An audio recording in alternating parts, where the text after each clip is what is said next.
Good morning, and thank you for attending the webinar. My name is Mike DiGiantomasso. I am a partner and principal consultant at Pinnacle 21, and I also serve on the CDISC ADaM validation sub-team and am a Data Fitness Analyst in the FDA JumpStart project.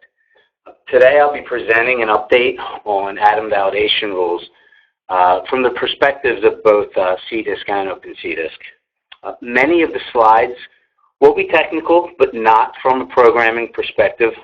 After the webinar is over, you will hopefully have a greater understanding and appreciation for not only the ADaM standard and the rules that govern it, but also its future direction. So the topics I'm going to be covering, first and foremost, ADaM validation rules, brief history and a rule basis, and then metrics and what's new. We'll then look at data sets recognized by OpenCDISC. We'll do a deep dive into the ADaM validation categories. And then we're going to show adding sponsor-specific controlled terminology and value level metadata checks. This will actually involve a quick demo. After that, you'll have a good appreciation of the rules and the categories. Then we'll look at common ADaM issues in submission data. A brief look at rules for upcoming release of ADM IG 1.1. I'll mention what I think are future rule considerations, and then finally we'll open it up for questions. So to start, we have, the rules are based on many documents. Some are old, some are new, and this publication history shows what the rule, what a basis is for some of the rules. So anywhere from 6 to 9 years ago is when it started with first standards 2.0 and 2.1 and the IG. 3 years later, we saw the introduction of time to event and analysis adverse event domains, which were basically a BDS and an occurrence data structure. And then that brings us up to this year. We have analysis results metadata, which is an extension for Define.xml, which is not actually something that checks are going to be based on. And then finally, the most important, the ADaM validation checks version 1.3, which has now up to 304 rules, 75 which were new for ADAE and TTE. And it should be mentioned too that, the ADaM validation checks were published between, 2010 and 2012, so they did come out more often. And then finally, there's the ADM IG 1.1, which is right now in a draft mode. Oh, and also, during the presentation, if you have any questions, feel free to hit the Q&A button at the top of your meeting voter invite, and we'll take them at the end.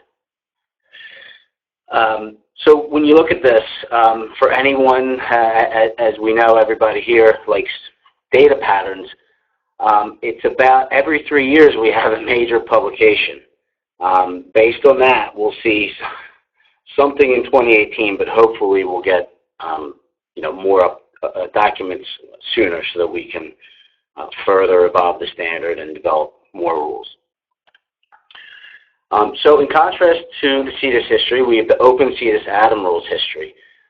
With these, we tried to release about every year to match the 4 versions of the ADaM rules that were published, 1.0 to 1.3, in addition to maintenance fixes, of course, and other enhancements. Most free users are going to fall into this range, the 1.5 to 2.0. And 1.6, which is an enterprise feature currently, includes the CDISC ADaM validation checks, the 1.3 for TTE and ADAE and other enhancements. So now I just want to look at the metrics real quick. Many of you will be familiar with this table if you've ever opened up the latest ADaM rules that CDISC published. And CDISC has done a good job in publishing these 4 versions, throughout the years from 2010 to now. But when we implement, we only care about the latest version because it's a cumulative rolling update. So these 304 rules you'll see map to the 1.6 version of OpenCDISC, and they get implemented as 257 rules, which are assigned to, one rule can be assigned to one or more data set, or, domains or data sets, and we have the ADSL, BDS, and ADAE. And of these 257, 25 of them are actually new rules or enhancements that were outside of the publication. And all these enhancements have been suggested to the CDISC ADaM validation subteam. And they're not, OpenCDISC specific, but rather interpreted from the various documents that we showed before. And just as an example, one of the checks, is as easy as not in 0 to 1 to 99 for your ANL flags. Obviously, everyone would agree that the ZZ should be 0 to 1 to 99. It's just that that check was missed in the first couple publications. So why did it seem like there was less rules? Just a quick note on cardinality is that many of the rules you'll see a 1-to-1 mapping. So a published rule gets exactly 1 implementation rule. But this range is really the many-to-1 why you see a lot of, or why you see the number being less. And you can see over here in Enterprise that we map the CDISC rule IDs and also in the free tool to a given OpenCDISC ID. And you can see that in some cases 1 rule might cover 6 business rules.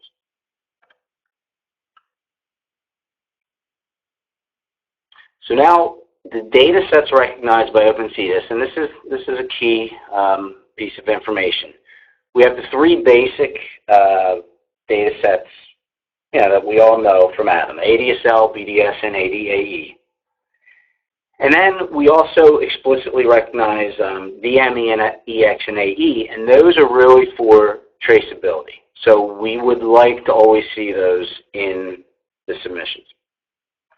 We then have this kind of nebulous category, interventions, and right now it's based on the STTM interventions class.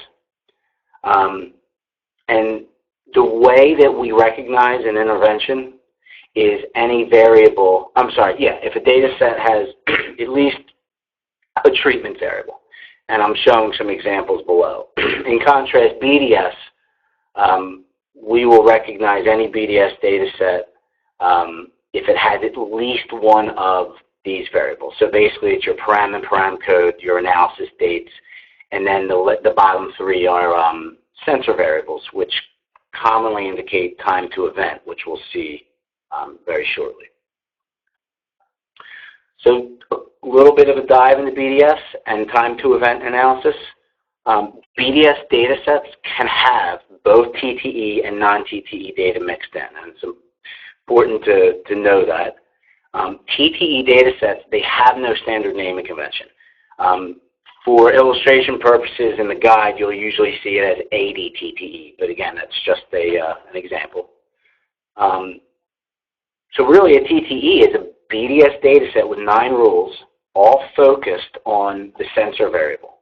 And they run on all BDS data sets when a data set with the TTE variables are present or records with sensor are populated. And you'll see here that these are the 9 published checks, starting from version, I think, 1.0 even, up until 1.3. And you can see they all center around CNSR. The first 3 are presence checks, actually the first 5, and then the next 4 are population. And then this is actually another example how 9 checks actually got mapped to 5 when we implement. For interventions, There, again, no standard naming conventions, just some examples we've seen in industry. You have your basic concomitant data sets, meds and procedures, and then, exposure or surgery.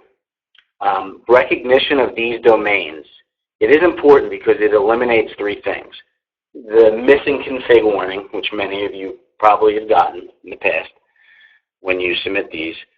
False positives for SD0061, and this is saying that the domain was in your define, but it wasn't submitted. Of course it was submitted, we just previously didn't recognize it. And then finally, the inability to assign rules. Although none exist at the moment, now that these domains can be recognized, it is possible. And in draft mode does state that ADaM is working on a spec to support instance data such as ConMeds and medical history. So this is something the industry is eagerly awaiting. So now we're going to look at how do we group the ADaM rule categories. So I have 10 groups here, and I'm going to quickly go through them in this one slide and then a deep dive. We have consistency pairs, illegal concepts. These are like your XX, Y, and Z variables, bad labels, etc. Presence and population, which both have conditional and unconditional sense. Equality of variables, baselines and dates. There's checks that want to make sure that they are always equal. We have terminology, of course, which is it's very limited in ADaM as opposed to SDTM. Traceability, which is key. Calculations, arithmetic, division by zero, etc. Define.xml checks, and we're really going to, a lot of the demo is going to focus on this soon. And then finally, some other ones that I really didn't have a good category for, such as logical duplicates and technical conformance checks, which really target a SAS XBT. And then just a quick note, you can see that a large number of the checks occur in this area for the published checks. The CDISC ADaM validation team, it is good to note that they are working with OpenCDISC to publish similar categories, and that some rules can be categorized into multiple buckets. Here, the numbers that you'll see are based on the primary category, and I did that so that when you get these slides, if someone wanted to add them up, it's going to come to that 257 number. And that categorization right now is really just useful for implementation and bookkeeping, but in some cases, it could be useful for impact analysis. So if 80% of all your issues stem from calculations versus variable labels, that could obviously indicate a major problem. So the first group is consistency pairs. And remember, this made up a very large portion of the published rules. I have it split into kind of two subcategories, a one-way map, and this is your consistent categorization, right? So change category for a unique study and parameter code and change value. This basically just says I can have many values that map to low, medium, and high. But the value of 70 can't both be categorized as high and very high. So that's an obvious violation. And then an easier one to understand is the two-way map, which always is going to have two complementary validation rules. So param and param code. Once you establish the pair such that migraine in uppercase is your code and param is migraine pain spelled out, any other combination in the data we're going to flag because it's inconsistent. And hopefully you would actually have control terminologies on these as well. Illegal concepts. These are your classic checks for your ZZs, XXs, and Ys not being in a certain range for variable names. And then your label mismatches. We also have a few which I'm calling illegal data values. So, day variables can't equal 0, and sensor variable not being an integer greater than or equal to 0. And again, these are just examples. These are not the exhaustive list. And then finally, data value order. These are your classic lows are greater than highs, starts are greater than ends. And you know, these are basically the standard suffixes. At runtime, they will get replaced with actual variables. Presence, next, again, simple. Some concept is either conditionally or unconditionally present. This typically requires a primary variable if its corresponding secondary qualifying variable is present. There's actually 3 flavors. The first is variables, and you can actually have these in the sense of requiring them or prohibiting them. So the first 3 you'll see is requiring variables. And the last one is actually saying that we prohibit certain variables in a data set. And the classic example there is AVAL and AVAL-C don't belong in ADAE. You can then check for presence of records such that I better see a baseline record exist if I have an actual base populated for a subject and parameter. And then the simplest one, of course, is data sets. You know, right now there's just, we only flag missing ADSL data set, but you know, sponsors could certainly add checks to require other data sets of interest. Population is very similar. Again, a variable is either conditionally or unconditionally populated.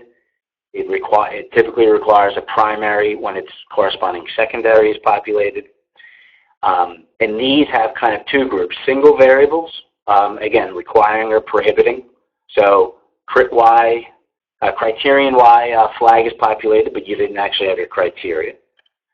And then this is actually an example of a prohibiting one where base is 0, but you did populate your percent change. One of these shouldn't be populated because you cannot divide by 0. Variable groups. These are basically where it's one or more have to be populated together. So if you have a standardized measure query variable such as name, code, and I forget what the SC is offhand. These, if any one of them is populated, then they all must be populated. Same thing for sensor. When that's populated, the rules state that they want to see at least an analysis value and these other 4 timing variables. And then again, the difference calculation. This is an interesting one because it requires the target and one of these values because, as you know, the IG states that the calculation is the absolute value from target minus at least one of these. Equality of variables. This is when values are often duplicated in the ADSL and BDS datasets. So for dates, we have 2 variables in the same or different datasets representing the same date. So for instance, ADSL, you know, treatment start and end dates, they should equal some date in BDS where the XX would be replaced, you know, with your period. Same thing for time. Date time variables having, you know, the time value is different, so on and so forth. Baseline values, these are pretty simple. This is when you are a baseline value, when you're flagged as a baseline record, your baseline value should actually have equaled your analysis values. Terminology, there's 3 groupings. Flags, which is the simplest. Variables must have one of these values where null is usually allowed. Oops, sorry about that. Basic, where the IG specifies some list that is actually not controlled by NCI CDISC. So this would be your categories such as broad or narrow for your measure standardized measure query variables, or your severities for AEs not being a 1 to 3. And then finally, you have the control terminology. And again, there are very few code lists that are published by NCI, but 4 of them here that typically you might see violated or derivation type, parameter type, and then your imputation flags. The next one is traceability, and which we know is very key for ADaM. We have ADaM to SDTM, which you have your U sub J values not existing in your DM domain. And this is really why we require DM, or why it's good to always submit DM. There's a lot of values in ADSL whose predecessor was actually a DM variable, so we want to check those values are the same for the same subject. And then for your adverse events, we have what I like to call extra ADE recs or not enough ADE recs. So it's based on the record keys in both those domains. And then finally, ADaM to ADaM. Typical ones are your dataset cross-reference. So again, U sub J value in a BDS or ADAE doesn't actually exist in the ADaM ADSL. Same thing, you could have the period value doesn't actually have a corresponding variable with that period, and furthermore, it doesn't have a date with that period in it. An atypical definition for traceability, I have categorized as subject treatment statuses when you go from BDS to ADSL. So these basically say when you're off treatment, but your analysis date is in the treatment period, and these refer to, of course, as a subject being off treatment. That would be a violation. Likewise, if the patient's on treatment or the last value recorded in a BDS domain was the last value on treatment, but your analysis date was not in the treatment period, that would also flag an error. And then just another way to look at this is by the actual rules. So it actually translates to 5 rules, and the key variables, of course, are the on-treatment flags and the last value on treatments. Calculations. These are an interesting one. There's some basic arithmetic checks when all the operands are present for change, base, your low and high ratios. Then we check for missing operands. So we won't even fire these validations above if there's missing operands. Instead, we'll give you this error, and then last but not least is division by 0. Technical conformance and duplicates. Again, very simple, logical duplicates. These restrict criteria in the data set. So duplicate values not allowed, multiple baseline records, etc. And then technical conformance rules are really only apply to SAS data sets. Make sure my dates are numbers, and make sure that my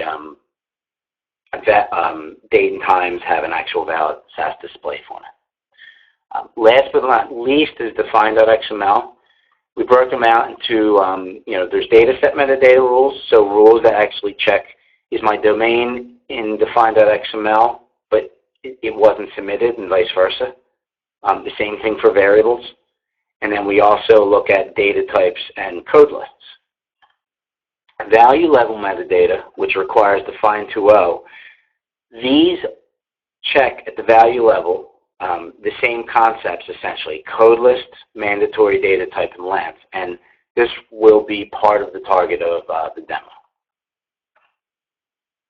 So adding sponsor-specific CT and VLM checks. We have, as you know, CT is controlled terminology, and value level metadata, as mentioned before, is a Define 2.0 construct. There's 3 major points to consider here. The prior rules that we just stated, they don't provide a complete solution. Comprehensive ADaM validation requires the ability to supplement these rules with sponsor, study, TA specific, what have you, checks for controlled terminology, value level, and possibly others. And we don't know about your CT and VLM. So if you create it as part of Define.xml, we'll validate it. You don't even need to create any rules.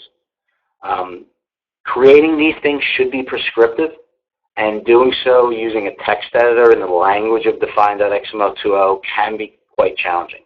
So the demo will highlight tools to make it easier. Just a quick point about the demo input. We did use the Define 2.0 release package. We used the ADaM CDISC pilot data sets. The one we're going to look at is the ADS-COG data set.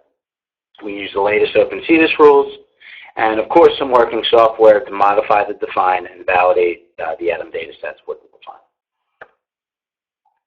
And the demo data, we're really just going to hone in on one patient who had some retrieval values for an Alzheimer's study. And highlighted in red are going to be the things that I expected to fail based on some value level metadata checks, which are going to constrain the data type, length, and mandatory and code list based on the value of a param code, so basically your where clause. And it's a very simple and academic example, but you know, still valid. So I'm going to switch now to some software here. Give me a second. All right, as I just need to move my screen over. All right. So what we're looking at here is I took the Define.xml from the what CDISC publishes with 2.0, and I imported it. You can see the two data sets, ADSL and your questionnaires. All the variables came in, but the key was value level, and I did some prep work on this already. So what I want to show you is that these variables are going to constrain A, DAL, and D type, derivation type. So it's very easy to just say, you know what, when parameter code is equal to this parameter, I actually want the value to be float in the data. I want the length to be 8, and it's mandatory. Yes. When it's not that variable, and again, not any is the not equal. I want it to be an integer of 3, and mandatory no is fine. As you can see, I have some of my notes to help guide me. For derivation type, this I really just want to assign a code list of derivation type, which is a standard one in CDISC. And the same thing for when it doesn't equal that variable. Oops, sorry about that. And actually, again, I'm going to require that. Actually, I wanted to require this one to be yes. Yes. Okay. So I'm going to save that. And as you can see here, there are many other columns. I just wanted to highlight the ones that are useful for this. I could then export this, define, as XML. Let's see, where was it? It was in, just to,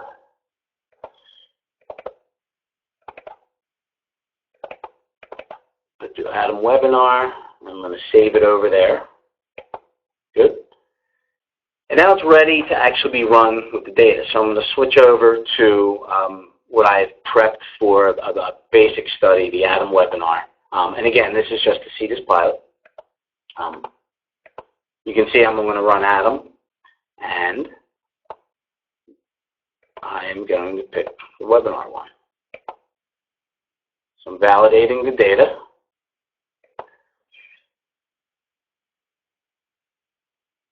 And this is using the Define.xml, which was generated here. And again, I could have done any number of checks. I mean, you can even just copy and paste this and then say parameter equals, test, or I could have even did value level and other variables. All right, so this is finished. So we're going to look into the issues. And actually, I like to always start off in this view. This is the dashboard. We had 3 domains. No subjects because I actually didn't submit DM. But the main, thing here is the validation rules that we're on. And I want to hone in on the 4 value level metadata rules. So the first one was derivation type was not found in the user-defined code list. When I click on this,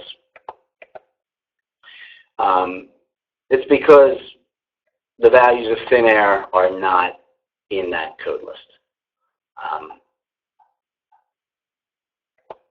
For derivation type is null when the parameter code was equal to act total, or was actually it's a cognitive subscore, I believe. And you can see here that it's just that this is actually null here, and that's what that's showing us.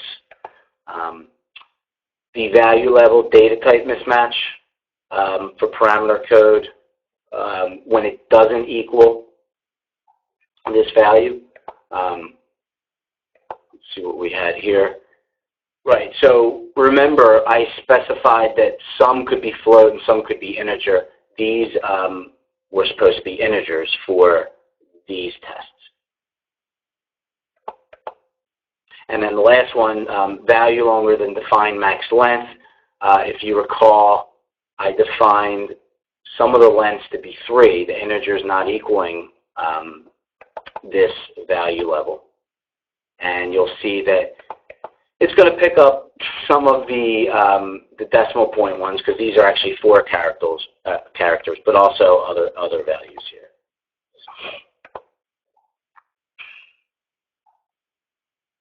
And then one other rule to note is that in addition to value level, you could also have basic, user-defined code lists. So here, a BMI baseline group wasn't found in the BMI category. So this was because there were some records that had a value of greater than or equal to 30. And if you look at the code list items, I want to discard. I meant code list items, that is. It's kind of trivial, but it proves the point, is that there was no greater than or equal to 30. It was just a greater than 30. Maybe I don't like these categories. I could just simply come over here, copy and paste this. Maybe I feel that this is too low. Maybe this should have been 28.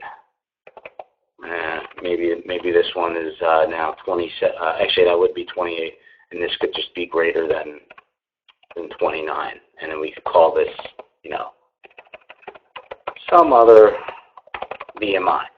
The idea is I save this, I export it, I go back and I run, and I would actually immediately see that the validation results would be the same. Don't have time to do that now, but that's basically just of it. It's an iterative process, and you can kind of use the software to test. So now I just want to switch back to the presentation. Let's go over here. Go to the slide. So the idea is I gave you a feel of the ADaM rules, the categories. We showed you an example of how to enrich some of the rules not published with sponsor-specific metadata for value level. And hopefully you have a good appreciation. So now we're going to show common ADaM issues in submission data. And naturally, these won't include any value level checks because they are new. And they won't include maybe some of the more recent 1.3 checks because we didn't have enough metrics on them yet. So the methodology here was simple. We had some data, some 62 studies across 28 submissions in the last 2 years, 22 sponsors, ranging from 7 to 51 data sets, anywhere from small to large amount of records, and about 4 to 134 unique validation issues across studies. The process, simple, gather validation dialogues, eliminate the false positives, summarize and group, and then the results, which will be the next slides, are going to be the unique issue and the percentage of the studies having that issue. It's also important to know that if you don't see issues here that you encounter frequently, it's probably just because you fixed them prior to, actually getting your data further along. So the metadata issues, Define.xml. We saw actually a large percentage of just studies that with Define.10 that really don't support ADaM metadata. And then the next big category was code list mismatches. Illegal variable names, again, your ZZs, your X's, and your Y's. It seems like the Y's, had a lot of issues. And then some variable label mismatches, there was a large percentage there. And then a small number for your other ones. Presence in the conditional sense, we had almost half of studies had the sensor variable present, but they did not have all three of these. In most cases they had two. The secondary variable without its primary, and then a very specific case of A phase being present without A period.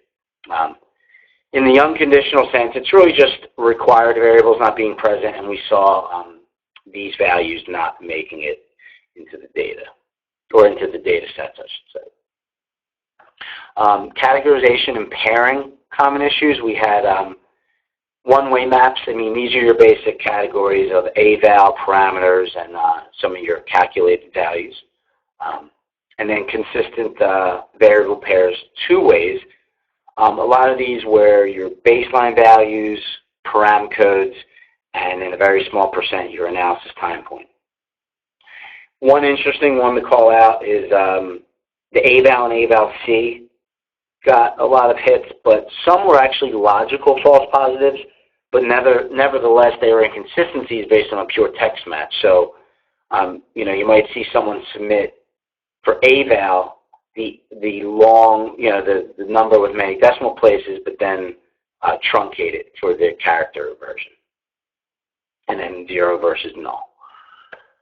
Baseline issues, these actually span multiple rule categories. It did make sense to break them up by the rule categories. So, presence, population, duplicates, etc. Calculation issues, we really just saw these three.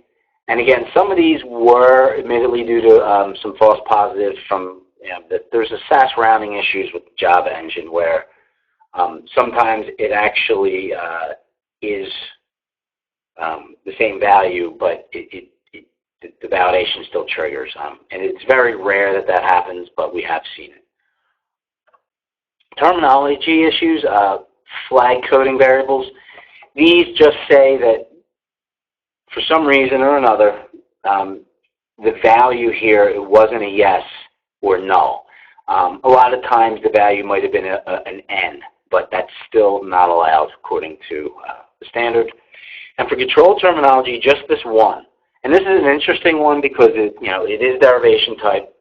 It wasn't found in an extensible code list. So fine, if you can extend it yourself, but when you look at the sample of terms, you see things like worst and copy. The actual code list has these set.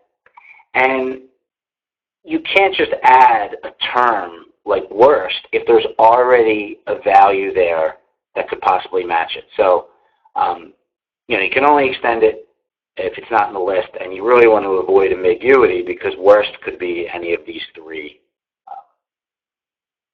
cases. Traceability issues, we had ADaM to demographics. The majority was these 5 variables, but again, not huge numbers here. Then there was to the SDTM exposure and AE domains. And this last one, use of J value not existing in the DM domain, a lot of times we found that that was from integrated data, you know, double blind plus the open label extension studies, perhaps the subjects from the extension studies weren't submitted with that DM. And in some cases, just flat out wrong study. Traceability ADaM, again, we had your on and off treatment kind of checks and your BDSA periods not having an actual corresponding variable with that period in it. Tech conformance issues, as you know, all dates, times are numeric in SAS. You know, this is their definition, and it was usually due to incorrect usage of variables. So an AE end date here, or I actually forget what that stands for, but it was obviously text, but it did end in the DT suffix, and so we flagged it. And this is an issue that, you know, ADaM 1.1 I think will try to address, because one known exception is analysis relative time, and that is excluded in the latest checks. You won't get this firing anymore for it not being a numeric. So that covered all of the common issues. We have a few slides left before we take questions. And what we want to point out is that rules for upcoming release of ADAM IG. This is largely, you know, just from reading the draft IG and some of my, you know, own thoughts, but the current data set rules we definitely anticipate from the ADaM validation subteam. Enhancements to BDS and ADSL, since many new variables have been added. Corrections to existing checks, and there's a variety of reasons why you might correct it. Could just be simple human error. It could be a requirements clarification, or it could actually be a new requirement. So in 1.1, your Y variable, they are expanding it to be 1 to 99 instead of just 1 to 9. And then finally, I have some rules here that I feel have always existed in the ADaM 1.0 IG, but they just may have been missed. And I have brought some of these up to the validation subteam. So, you know, your analysis window target diff calculation. There is a on page 31, they do say how it should be calculated, and all the variables are present in the data set, so it's conceivable that you could create a rule around it. Same thing for analysis range. From what I've seen in the data and from the IG, it says that this really is just a calculation of your low, some delimiter, your high, and then the unit. And then finally, all of these variables being present and populated together. So future rule considerations, which is, you know, really beyond the prior slide, is, you know, how will the analysis results metadata be used and adopted, and how will that be validated? I mean, the document was just published in January of this year. How to standardize incidence and occurrence data. You know, these are it's not just interventions and events, but a lot of times people will submit something called ADSV, which is analysis subject visits. And it's really just, we don't know how to consistently categorize those. And then, of course, you could have your therapeutic area specific ADaM checks for safety and efficacy, perhaps. More standardization, maybe on control terminology and value level. And I have a lot of question marks here because I'm not really sure if this is possible or if it makes sense, but I mean, 4 years ago, well, almost 4 years ago, CDISC published this document called Commonly Used Statistical Analysis Methods. And they mentioned this rich assortment of analysis methods. And the idea is that should there and can there be rules on data that say that if I have the data in this format, I can support some of these. And that being said, we will open it up now for questions. And it looks like I have some already here. So the first question, are ADaM 1.3 checks going to be available in community? And the answer to that is yes. ADaM 1.3 checks will be available in the community version in one of the upcoming releases. We typically release new rules to enterprise users first as a benefit of being a sponsor of OpenCDISC. Next question, traceability, which I fully expected. It's definitely an important issue. For traceability of ADaM to SDTM, would you suggest us to include all corresponding SDTM datasets when using OpenCDISC to validate ADaM or just specific datasets? That's actually a really good question. I mean, the full breadth of traceability rules, in theory, is supposed to cover any time you have any SDTM variable sprinkled in an ADaM dataset. There should be a way to validate that. So it is definitely safe to submit them all, but right now the biggest utility is just going to be in the ones I showed, which is DM, AE, and EX. If it's a pure convenience thing, though, don't worry, because you won't waste time on validating those, because the rules, there won't be any rules to scan them. So for now, I would say just at least DM, AE, and EX until we can enhance them.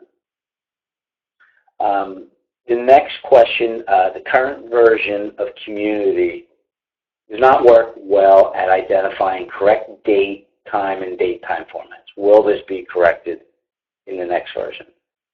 And I believe it will, and I think this question is regarding, I know with the daytime formats, that's the SAS display formats. There is a large number of those display formats, and it actually was very difficult to get that comprehensive list off of any site. But for those asking the questions, if you have daytime formats that you feel aren't in there, and I know actually recently Sergey added some new ones, that we could simply add them in and publish and include that. As far as identifying correct dates and times, I think in one of my prior slides you will see more exclusions about, it was the analysis rel time variable that was always getting mistakenly identified as a time variable when really it was text. So we are always working to enhance the rules, and a lot of times enhancements simply mean exclusions to a net that was cast too wide. But we really need a lot of your feedback, and obviously some of these things will get pumped back into the ADaM validation sub-team, and it's a work in progress. Another question here, again regarding ADaM to SDTM traceability. When a subject screen failed and rescreened, then randomized into a study, the SDTM domain for DM for this subject has a unique subject ID, but the same subject ID when screen failures are included in SDTM. Will some traceability checks fail? I believe they will, because right now we match on U sub J ID, and for the same U sub J ID, if your ADSL dataset has subject ID 1, but in DM it was subject ID 2, unfortunately that will fail. But for these rare cases, until we can come up with a consistent way of machine identifying them, you just want to document those in your reviewer's guide. And really that goes for all of the checks that you believe have legitimate, they can't be fixed. Another question here, for derived numerical values in ADaM data, what is the recommendation on rounding? Rounding in ADaM or in the output program? That may be beyond my scope. I'm not sure I can answer that correctly, but I know that you probably want to round in the source because your ADaM data sets really should represent the output of your program. So as long as your rounding is consistent, I think that's the key. And that in the case we saw, if you ever try to do, and I don't even know why you would need to do this, but an eval C to represent your eval, and if your eval C was meant to be the rounded value, you just got to make sure that you round it consistently. Next, are you suggesting at all that supporting STTM data sets for traceability be submitted with ADaM data sets? So, example, same folder, or just to include them as part of OpenCDISC validation? They actually right now do need to be. Right, they need to be. I'm trying to. I think this is a question whether they have to be included in the analysis folder in ECTD data. Oh, right, yes. They don't need to be in the folder. They just need to, of course, yeah, right. Yeah, it's not your ECTD folder structure. It's just that you would include them in the same folder when you validate, yeah.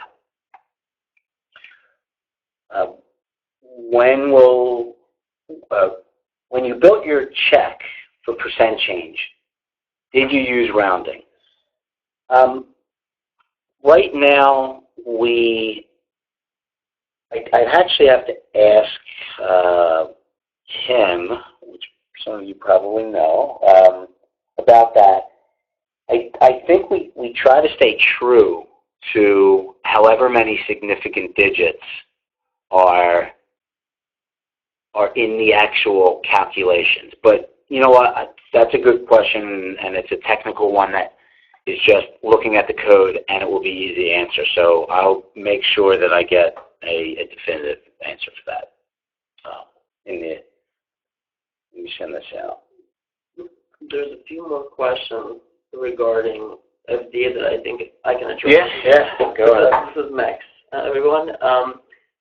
So the one question was, what are the plans for FDA in using OpenCDISC validator going forward? I'm not sure if you guys are aware, but FDA does not use OpenCDISC validator. They use the enterprise version of OpenCDISC. But what they do is that all of the validation checks so all of the standards that they decide to accept, as well as all the edit checks, are being reviewed at FDA. And when they're ready to accept the standard, when they have sufficiently vetted the validation check, they publish them on their website. You probably noticed that earlier, I think in November, December last year, FDA has published validation checks for ADM 311, 312, and 313. Those checks will be published based on their schedule. I really don't know when that's going to happen. Another question is regarding how will they publish ADaM validation checks just like they do with ADM validation checks. Once again, I don't believe that work is underway yet, but I assume that all validation checks eventually will be vetted, reviewed, and published by the FDA. But once again, I can't really speak for their timeline. I really don't know. The next question was, when do you expect the next release of OpenCDISC Community? We are planning another patch release shortly to include the latest control terminology and fix a few bugs. But the next minor release is currently planned for September. here's some additional questions for you, Mike. Okay. Let's see what we got. For integrated analysis, so ISS, will integrated STTM data be required for integrated ADaM data?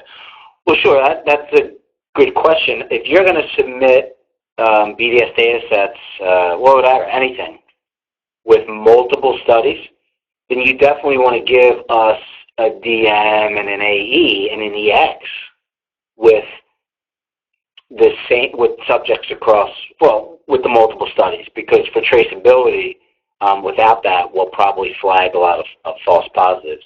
And actually, also note too that a lot of our consistency checks, they do look at study ID so that you don't get false positive, just even if you're just submitting ADaM. There are a few cases where we feel that consistency is even across study, such as I think like param and param code, but but that's another thing. It would be interesting to know like which consistency variable pairs should always be across study versus not. That was more of a question, rhetorical for the industry. There's a question about, just to repeat exactly what STTM data sets should be included in validating ADaM. Right. So demographics, DM, your analysis, your adverse events, your AE, and finally exposure. And exposure is really there just for, I think there's 2 or 3 rules that it can trigger. DM obviously is a big one, and AE is very huge because it's basically almost a one-to-one with the ADAE in terms of record keys. I believe this was the last of the questions. So we'd like to thank everyone for attending. The slides and the recording of this webinar will be made available on our blog in about a week. We're also going to collate all of the questions and answers, and we will publish them on the blog along with the slides and the recording of the webinar. Thank you once again, and hope to see you again at the next webinar. Yep, thank you.